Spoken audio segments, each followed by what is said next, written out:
Hi there, my name is Memo, this is my channel, Houseplanty Goodness, and essentially it's a place where I like to geek out about my big passion, which you might be able to see around me.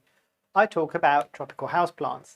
Today's video is going to be a bit different. This is going to be a bit more of a chatty video rather than a here's a plant and this is what I do to care for it. Today I want to talk about the topic of conservation of tropical plants within private collections.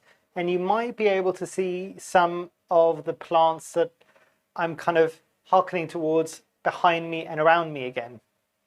And the point I'm trying to make with this is that I don't know how many people might be aware of this, but a lot of the rare tropical houseplants that we've got in our houses at the moment, and there is that kind of sensitive topic about talking about poaching of some of these plants from nature, and that unfortunately is an ongoing issue. A bit of a hard truth that maybe some people aren't ready to hear yet is that some of the original plants that have then spawned on things like even some of the most common houseplants like the pothos or anything like that, we don't know for a fact. Like at some point or another, somebody, either a scientist or somebody else, took these plants from nature and then propagated them, and that's obviously where we've ended up with the plants that we've got in even the common houseplant market now. It just happened a very long time ago. Some of the rarer plants now, so I'm thinking about something like the Esmeraldense that I've got behind me, or even the Gloriosum here, the Verrucosum, I've got the Pastasanum down here, I've got the Ploumanii up here. We don't necessarily know where the original plant was taken and how it was taken from nature. However, the point that I do want to talk about is the responsibility that we all have within the community, especially people with larger collections and some of these rarer tropical plants that are difficult to come by. Sometimes as well, part of the reason why they're difficult to come by isn't just the fact that there's not a lot of them in other people's collections that they're propagating, but it's also because they're not particularly well found in nature either. So some of these species might be endangered, or they might be close to be deemed as endangered. I think, and don't quote me on this one, I'm pretty sure. So for instance, this is a very small cutting that's been propagating of a Philodendron hastatum. My bigger Philodendron hastatum is somewhere else, and it's very difficult to move. So the propagation will have to work now as an example. I'm pretty sure the Philodendron hastatum in nature is almost fully endangered now because the location where it grows naturally are kind of getting burnt down by all of these forest fires in the Amazon and things like that. So there is a responsibility that we all carry with some of these plants in our care, and this is not to put any extra pressure on everybody, because I know that a lot of people put a lot of stress and a lot of pressure on themselves to keep these plants happy and alive. But obviously keep doing what you're doing, you're trying your best to do this. But the point I'm trying to make is for people that will literally just buy these plants just so they can sell them on board, and if they die, they're not that bothered, they've lost a bit of money, but other than that, they can't think of anything else. It's not the right way of doing it. These plants are potentially ones that might not be in nature for very much longer at all. So what we might be left with some of these plants is the only living specimens of these plants that are still around might be in people's private collections or in botanical gardens. So the botanical gardens know what they need to do in order to make sure that there's conservation happening and to make sure that they are caring for these plants, because they've got specimen plants of something that might be endangered soon or might be going extinct. We need to start thinking of ourselves in a very similar manner. Yes, these are all unicorn plants and these are all relatively expensive plants and they're difficult to find, but some of them might also be endangered in nature. So that's why I'm saying do some research when you're getting certain plants. Make sure that if you can, you're not encouraging poaching, but also make sure that if you're getting certain plants in your care that are diminishing in numbers in nature to a drastic level, that you are maybe putting a bit of extra effort and a bit of extra care to try to make sure that you can conserve those plants for future generations as well. Because if we are going to be the caretakers of some of these plants that might be extinct in nature soon, make sure that you're doing the right thing, you're growing it in the right conditions, and you're propagating it. Make more of it, basically, if you can. Give it to friends, give it to other people who can care for these plants properly as well, as another thing. But that's pretty much the point I wanted to talk about today. It's a bit of a soapbox moment. I know that this might ruffle some people's feathers, but this is just a bit of my opinion at the moment.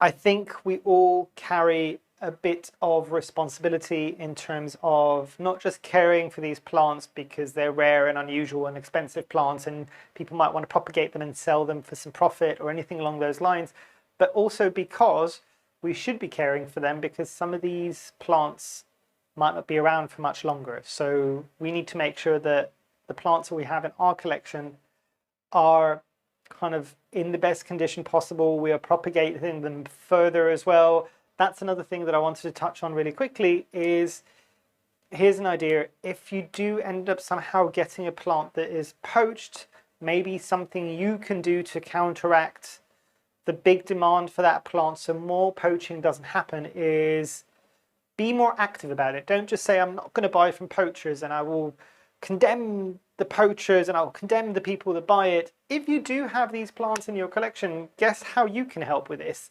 Propagate, propagate, propagate, propagate, and then get it out in the market, essentially. So then the poachers, guess what? If you take away the high price value of some of these plants that they're poaching, and the market is flooded with propagates from people and individuals and nurseries and all of these things, guess what won't happen? The poachers won't bother poaching plants that don't have a high value because the market's been flooded with them. So that is something that you could actively be doing. Again, probably not going to be a very common opinion, but something to consider. There is always something that you could do if something like the aspect of poaching is really weighing down on your conscience.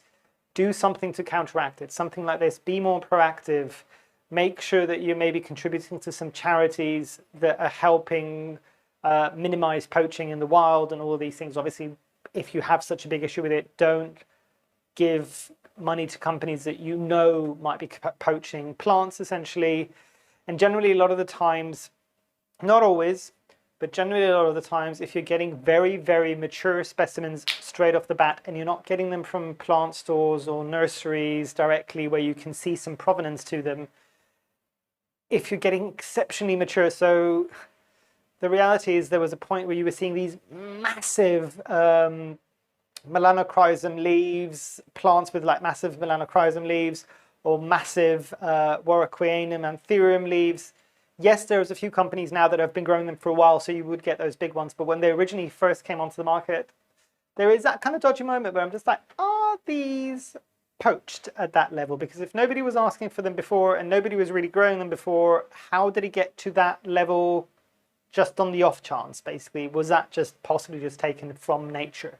Because actually it takes a lot longer to get a plant to this level of maturity, because I did not get this Esmeralda dense anywhere near to the size that it is, and it has taken nearly 2 years to get it to this level, but I'm happy with it, and that's been in my conditions. I know that obviously if this was in nature, it would grow a lot faster, but yeah, just be cognizant of how you're spending your money, how plants are coming into your care. Sometimes, and I think Hayley Ellen mentioned this on her channel, there's not an awful lot of things that people can do to get away from the poaching aspect. As I was mentioning before, some of the common plants that we've got now might have originally, maybe it was a few years back, been poached. But if you've got an issue with poaching now, does that issue have a limit of a date, basically, to it? So did you not have an issue with the fact that some of these plants were poached 30 years ago? But it's a sticky topic, and all I'm saying is, if you want to do your part, if you've got plants that you think might be poached or anything else, try propagating, flooding the market so that you take away that financial incentive for poachers so they stop poaching that specific plant. And also make sure that you are conserving the plants that you have, because some of the plants that you have in your own care are ones that might be extinct in nature soon, potentially. So take the responsibility that comes with making sure that you are caring for those plants. As I said, this isn't a video to put any extra pressure on people who are already stressed out about giving these plants the right care. As long as you're doing the best, that's all that anybody can ask from you, basically. But don't just buy something because it's a fad and essentially just let it wither and die when they might not be around for much longer anyway. So that's all I wanted to say. I was hoping this might be a bit of a lighter subject. I don't think it was. I am sure a lot of you will have a lot of things to say down in the comments down below, but let's have that conversation. Sometimes these difficult conversations need to happen. But let's have that conversation down in the comments down below. And yeah, hopefully you've enjoyed. I know this is a bit different than my usual kind of light-hearted, this is what I do to take care of the plants, but these are things that we do need to talk about. Hopefully you've enjoyed. Hopefully this hasn't put you off, and I'll see you back here again soon. And yeah, I truly hope that you have a great rest of your day. Thanks. Bye.